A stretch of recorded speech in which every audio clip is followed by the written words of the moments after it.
그러므로 각 처에서 남자들이 분노와 다툼이 없이 거룩한 손을 들어 기도하기를 원하노라. 또 이와 같이 여자들도 단정하게 옷을 입으며 소박함과 정절로서 자기를 단장하고 따은 머리와 금이나 진주나 값진 옷으로 하지 말고 오직 선행으로 하기를 원하노라. 이것이 하나님을 경외한다 하는 자들에게 마땅한 것이니라. 여자는 일체 순종함으로 조용히 배우라. 여자가 가르치는 것과 남자를 주관하는 것을 허락하지 아니하노니 오직 조용할지니라. 이는 아담이 먼저 지음을 받고 하와가 그 후며 아담이 속은 것이 아니고 여자가 속아 죄에 빠졌습니다. 그러나 여자들이 만일 정숙함으로써 믿음과 사랑과 거룩함에 거하면 그의 해산함으로 구원을 얻으리라. 아멘.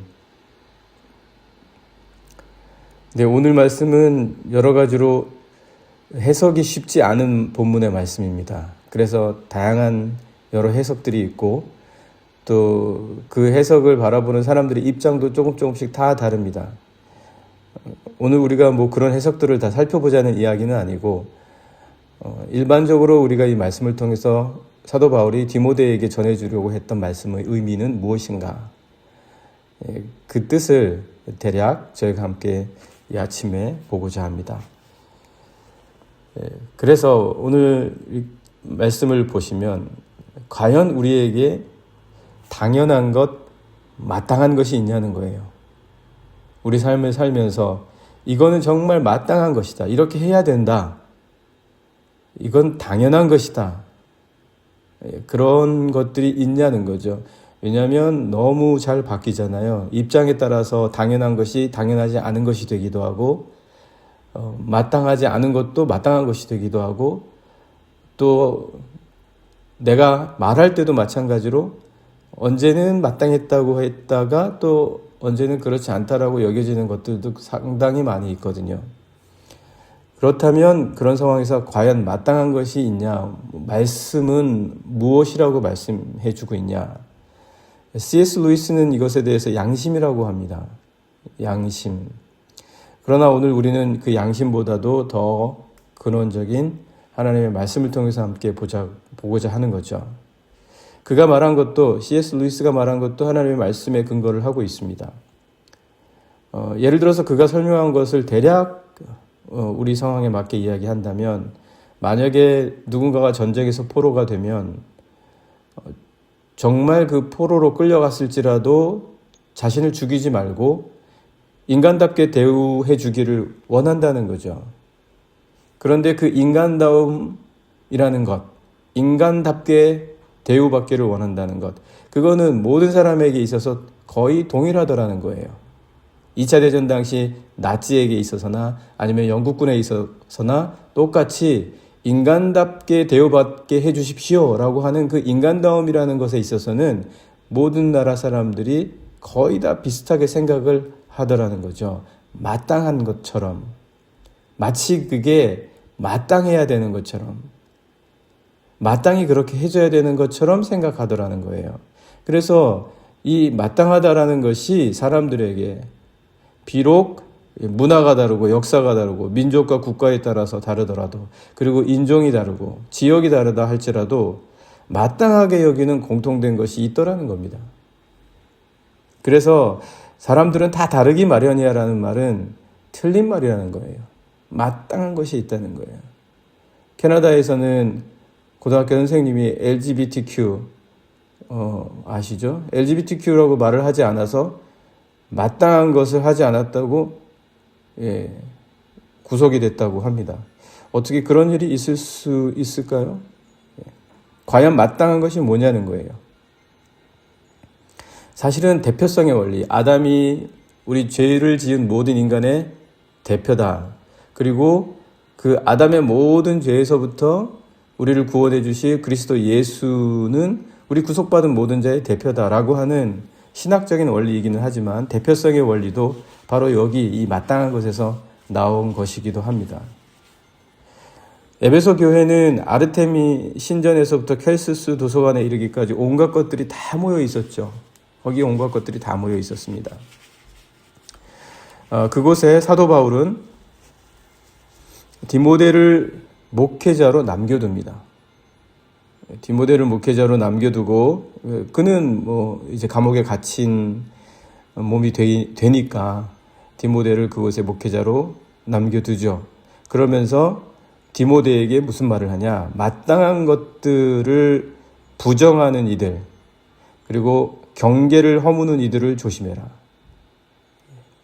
마땅한 것들을 부정하고 경계를 허무는 일들이 에베소에는 그만큼 많았다는 겁니다. 특별히 남자들은 어떻게 했냐? 남자들은 신앙생활을 할 때 신앙생활을 복음으로 해야 되잖아요. 복음으로 하지 않고 다른 교훈으로 하더라는 거예요.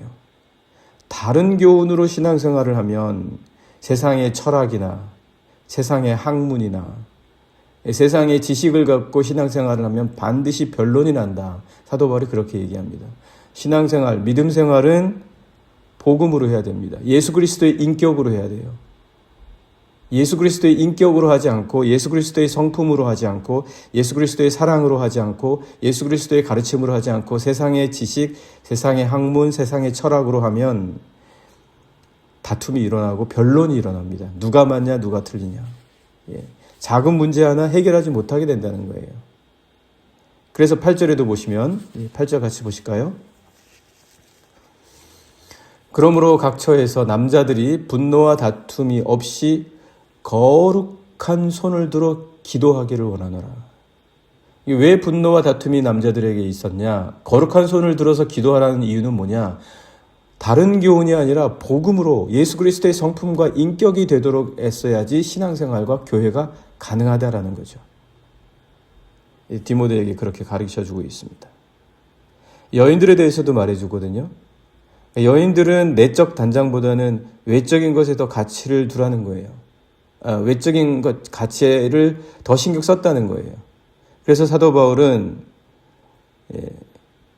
외적인 것에 가치를 두지 말고 보이는 것에 가치를 두지 말고 단순히 자신을 단정하고 아름답게 꾸미는 것을 그만두라는 의미에 멈추는 것이 아니라 그걸 넘어서서 자꾸 보이는 것에 신경 쓰는 거예요. 내가 어떻게 보일까? 내가 다른 사람들에게 어떻게 보일까? 나는 집사고, 나는 장로고, 나는 목사고. 그런 거에 신경 쓰지 말라는 거예요. 그런 거에 신경 쓰지 말고 내적인 가치, 예수 그리스도의 사람이다라는 것에 더 치장하고 예수 그리스도의 사람이라는 성품에 더 가치를 두고 그렇게 신앙생활을 해야 된다라는 거예요. 그래서 9절의 말씀이 이렇습니다. 또 이와 같이 여자들도 단정하게 옷을 입으며 소박함과 정절로서 자기를 단장하고 내적인 거 얘기해 주는 거예요. 따은 머리와 금이나 진주나 값진 옷으로 하지 말아라. 그렇게 이야기해 줍니다. 그러니까 사도 바울에게 있어서는 마땅한 게 있다는 거예요. 세상이 다 없어져도 남게 되는 마땅한 것이 있다는 거예요. 그게 뭐냐? 남자, 여자로 하나님이 창조하신 거. 그리고 외적인 아름다움뿐만 아니라 내적인 가치. 그리고 예수 그리스도의 성품과 인격과 복음. 이거는 마땅한 거라는 거예요. 이것들이 무너지면은 교회가 무너질 뿐만 아니라 사회도 무너지는 거예요. 사회도 온전하지 못해요. 그것에 대해서 사도 바울이 디모데에게 이것을 지켜야 된다. 너가 그곳에 남겨진 이유는 이거 지키라고 하는 거다. 그렇게 말씀해 주고 있습니다. 그래서 10절도 보시면 오직 선행으로 하기를 원하노라. 이것이 하나님을 경외한다 하는 자들에게 어떤 것입니까? 마땅한 것이라는 거예요.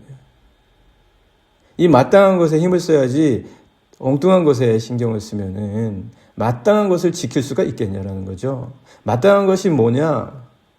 모든 것이 상대적이기 때문에 마땅한 것이 없다.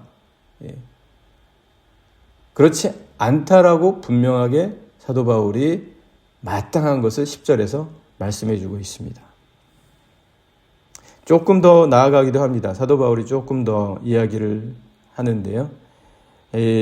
여기서부터 좀 약간 해석이 분분한 본문이기도 합니다. 왜냐하면 사도 바울이 이렇게 얘기하거든요. 여자는 가르치지도 말고 또 조용히 배우라고 합니다. 그리고 남자를 주관하는 것을 허락하지 않겠다. 이렇게 말을 합니다. 뭐 어떤 경우는 이때 그 에베소 교회의 에베소가 사실은 굉장히 좀 여성적인, 예를 들어서 그 에베소의 가장 중심에 아르테미스 신전이 있었잖아요. 아르테미스 신은 여자 신이에요. 여신이었어요. 그래서 여성들이 이방 신들과 결합한 형태의 신앙적인 모습이 교회 안에도 들어오는 거예요. 교회 안에도 이방 신들, 그 음란한 신들, 외적으로 유혹하고 그리고 관계를 가지려고 하는 그런 모습들, 그래서 그로 인해서 남자들 사이에 다툼을 벌어지게 하는 그런 잘못된 모습들, 교회 안에서 그런 외적인 것들을 만족하려고 하는 모습들을 여성들이 교회 안에 가지고 들어왔던 거예요. 그런 문제가 있었기 때문에 사도 바울은 그걸 정확하게 본 거죠.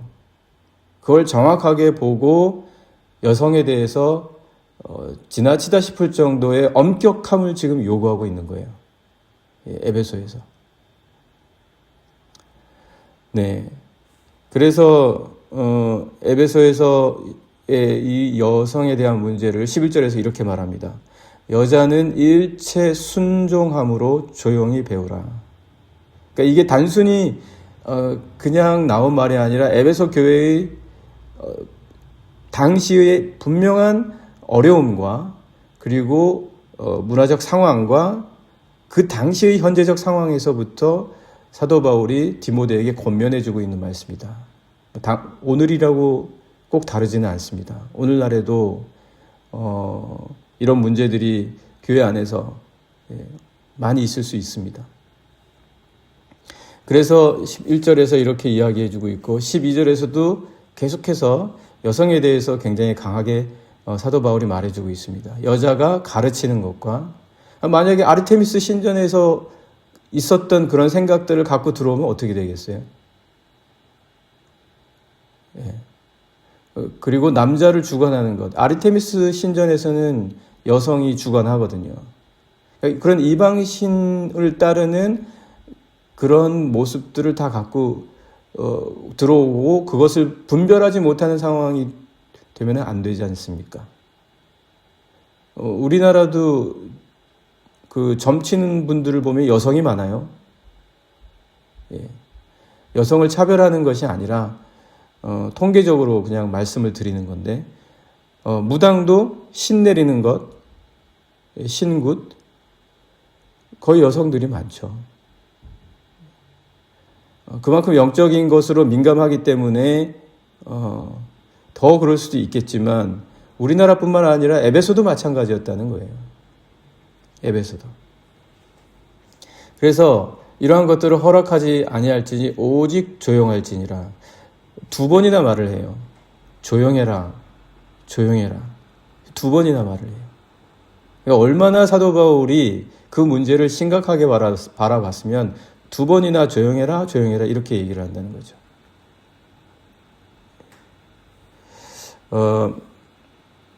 그런데 이거를 단순히 남자와 여자만으로 보지 말자는 거죠.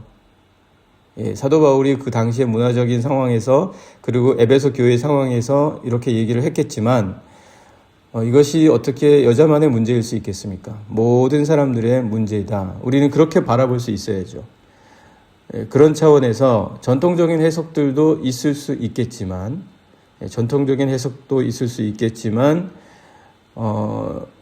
이 모든 것의 이유를 사도 바울은 말씀에서 찾고 있다는 거예요. 그러니까 이런 여성에 대한 아주 엄격한 말씀을 줄 때 그것을 문화적인 차이 그리고 현재 에베소 교회가 당한 어려움에서만 보는 것이 아니라 그것을 그 근거를 말씀에서부터 가져온다는 거예요. 그게 이제 13절입니다. 13절 보시면 이는 아담이 먼저 지음을 받고 하와가 그 후며. 그러니까 단순히 야 에베소 교회가 너희가 그러니까 안 되는 거야 이게 아니라 말씀을 보자 이렇게 얘기하는 거죠. 말씀을 보자. 말씀에서 봐도 아담이 먼저 지음을 받고 아담으로부터 하와가 나오지 않았냐 이렇게 얘기를 하고 있습니다. 그 근거를 거기서 찾는 거예요. 그리고 14절에서도 똑같이 그 근거를 이야기해 줍니다. 아담이 속은 것이 아니고 여자가 속아 죄에 빠졌습니다. 그럼 이거를 말씀으로 찾아서 우리가 남자와 여자의 모든 이들의 문제로서 우리가 조심하자라는 것을 봐야 되는데 그거를 보려고 했는데 이 말씀을 통해서 얻은 것을 사도 바울은 아담이 먼저 태어났고 아담이 속은 게 아니라 여성이 속지 않았냐 이렇게 말씀을 주시고 계시거든요. 그러면서 이제 15절에 이렇게 이야기합니다. 15절 보시면 그러나 여자들이 만일 정숙함으로써 믿음과 사랑과 거룩함에 거하면 그의 해산함으로 구원을 얻으리라. 여기에서도 아주 굉장히 많은 다양한 해석들이 나옵니다. 그런데 오늘은 그 해석들을 다 보는 게 아니라 그게 오늘 목적이 아니라 오늘 여기서 우리가 이 아침에 짧게나마 은혜를 얻고자 하는 것은 범죄한 하와를 생각할 때 하와는 여성으로서 우리가 여성에게만 이런 일이 해당된다는 것이 아니라 범죄한 하와, 다시 말해서 마땅히 하나님께서 말씀하신 것을 지키지 못한 사람,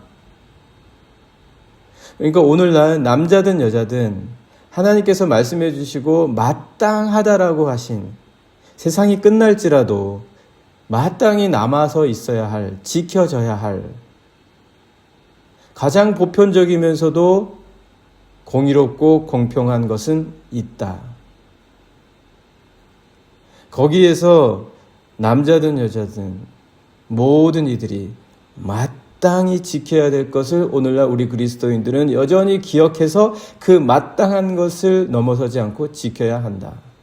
그것이 교회를 지키고 세상을 지키고 이 세계를 지킬 너무나도 소중한 보편적인 가치가 될 수 있다. 오늘 신앙에서도 그렇습니다. 오늘 우리가 신앙생활을 할 때에도 우리 이 신앙생활이 우리의 삶의 힘이 되고 능력이 되기 위해서는 마땅한 것들이 내 삶에서 남아져야 됩니다. 예수 그리스도의 성품, 예수 그리스도의 인격, 외적인 아름다움만이 아니라 내적인 가치를 가꾸는 힘, 복음, 이러한 것들이 오늘 우리에게 반드시 있어야 된다라고 하는 바울의 염려입니다. 오늘 같이 함께 기도하기 원합니다. 하나님, 내 삶에서 마땅히 지켜져야 할 것들을 생각하고 기억하고 지켜가고 있습니까? 오늘 하루 살 때에도 주님, 이 마땅한 것들을 잘 분별하게 해주셔서 마땅한 것으로 내 삶을 지켜가는 오늘 귀한 하루 되게 해주십시오. 함께 같이 기도하시겠습니다.